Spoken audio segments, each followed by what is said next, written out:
Here I have Xiaomi Mi Mix 2S, and today I'm going to show you how to switch silent mode on this device. So basically, if you want to switch silent mode, you just can touch and summon this slider, and here you can switch your modes. For example, you can set it to be silent mode, or you can just switch this mode here, or you can also switch this mode here at the upper bar.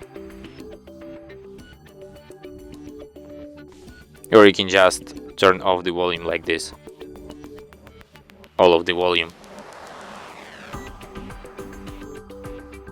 You can also set the countdown for this silent mode here. Pretty cool feature, I guess. And that's it. Thanks for watching. If you find this tutorial useful, don't forget to hit that like button and subscribe to our channel.